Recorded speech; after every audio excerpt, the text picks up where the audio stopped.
E tem uma última questão aqui, que é uma pergunta relacionada a como você tem visto o modelo educacional hoje em dia, né?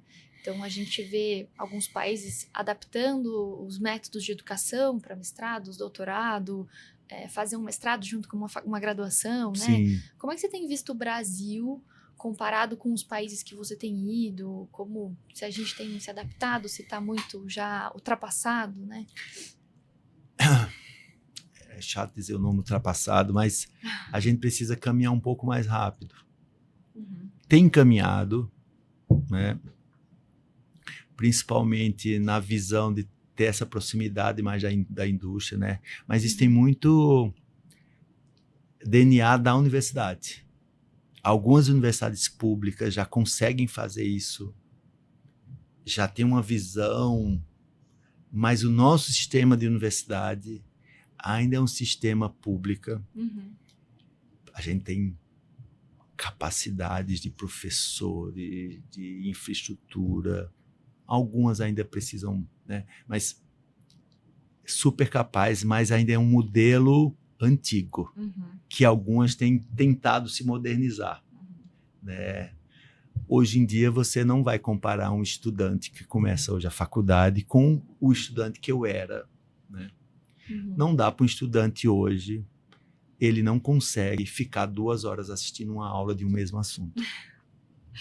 Então, essas adaptações de método, não de perda, você perder conhecimento e qualidade no ensino. É a maneira que se ensina tem que mudar.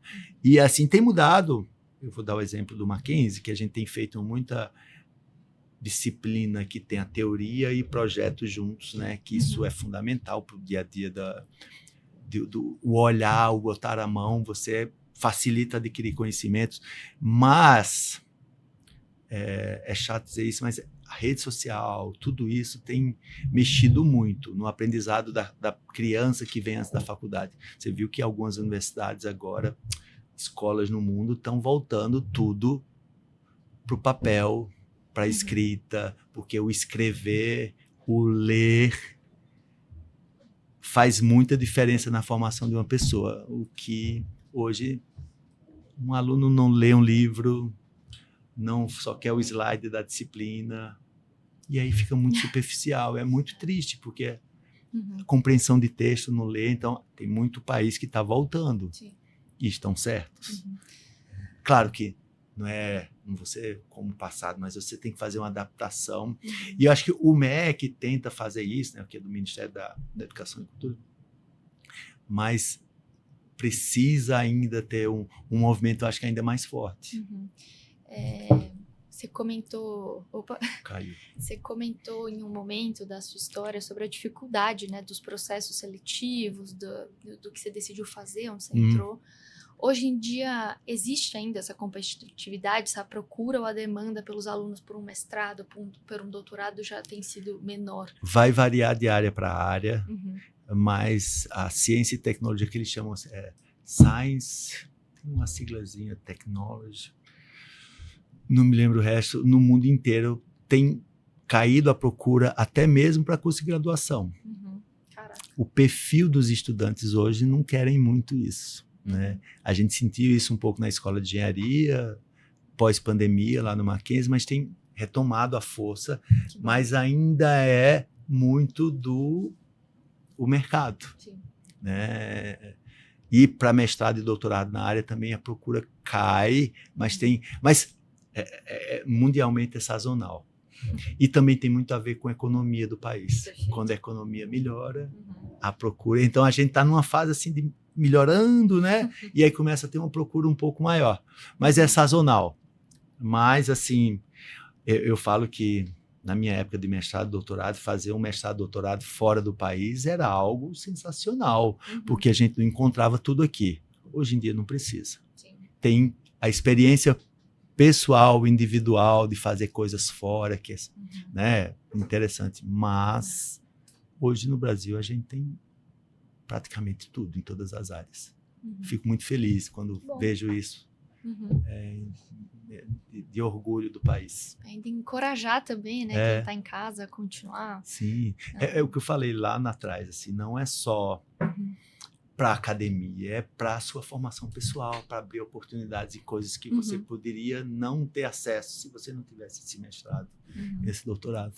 Então, isso foi um ponto, inclusive, que eu anotei aqui enquanto a gente conversava, né, que me chamou a atenção. Você falou, olha, hoje em dia, uma pessoa faz uma especialização, né, seja um mestrado, um doutorado, muito mais por ampliar o currículo, né, aquilo que talvez trazer uma vantagem competitiva no mercado do que simplesmente só dar aulas no acadêmico, né? Sim, hoje as empresas às vezes anunciam vagas assim, eu preciso de alguém com mestrado nessa área, doutorado nessa área, isso é bacana de ver. E o que eu observo muito, assim, tive vários amigos que fizeram mestrado comigo em paralelo, então a gente se acompanhava as bancas, e sempre tem um tema que é muito...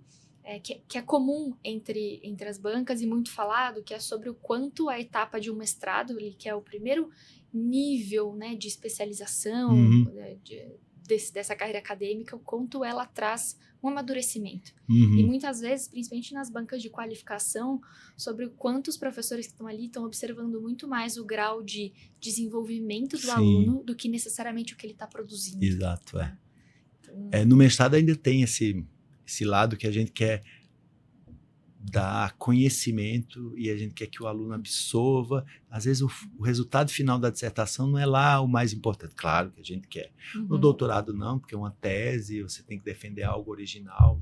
Tem essa preocupação também, mas no mestrado é como você estivesse preparando, assim. Legal. Mas quando acontecem as duas coisas ao mesmo tempo é ótimo. Legal também. Bom, professor, infelizmente a gente já está na nossa hora aqui. Foi bom, o nosso papo rendeu muito hoje. Tenho certeza que o pessoal em casa está saindo desse episódio mais elevado do que entrou. Então, mais uma vez, eu queria te agradecer por ter aceitado esse convite, por estar aqui com a gente. Acho que tem pessoas que a gente tem sempre que manter do nosso lado, assim, né? Então, e você é uma delas para mim, por isso que eu fiquei muito contente. Quero dizer que as portas do ElevaCast estão sempre abertas para você. E na vida, né? No que você precisar e eu puder te ajudar, sabe que você pode contar comigo. Eu fico extremamente agradecido pelo convite, Karina. Eu fiquei muito feliz. Eu fico te acompanhando nas redes, mas te acompanho profissionalmente, principalmente. Assim, vi sua família, conheci todo mundo. Assim, eu entendo o quanto isso tem de formação dentro de casa, o quanto o esporte te ajudou. E o quanto você ainda tem sede de crescer, de ter tido essa experiência acadêmica, ter saído, mas ter absorvido várias coisas. Fico muito feliz. E essa oportunidade de vir aqui, conversar com todo mundo, expor, contar um pouco da história. Às vezes a gente só...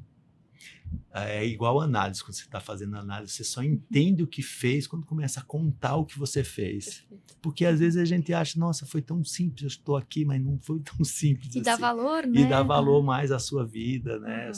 Suas conquistas. Eu fico feliz em te ver também nesse estágio, tá? Muito obrigado pelo convite, cara. Imagina, eu que agradeço, estou muito feliz. E para quem está em casa, se vocês acompanharem esse episódio até agora com a gente, deixa seu like, ativa o sininho, segue a gente nas redes sociais, que é isso que ajuda a gente do lado daqui. Professor, se você quiser, eu te abro um espaço para deixar uma última mensagem para quem você quiser, sobre o que você quiser, e aí depois eu faço o nosso encerramento. Tá bom. Eu vou deixar assim portas abertas para quem não conhece a vida acadêmica. Karina vai estar lá vai estar meu Instagram, vai estar meus contatos, e-mail. Quem tem interesse em entrar nesse mundo nanotecnológico, a parte de plásticos, a parte de sustentabilidade, me procurem. Se tiver alguma dúvida, conversa, assim, nada... Guilherme sério. Não é brilhante, mas ele não é intocável, tá, pessoal? Não, pode chamar. Super próximo.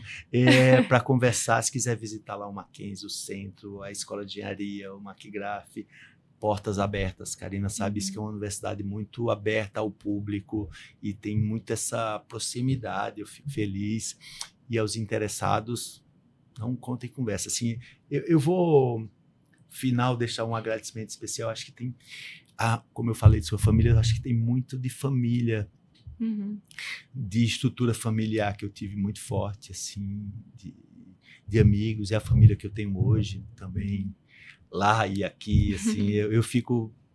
isso faz parte, né, Karine? Acho que Sim. esse suporte, né?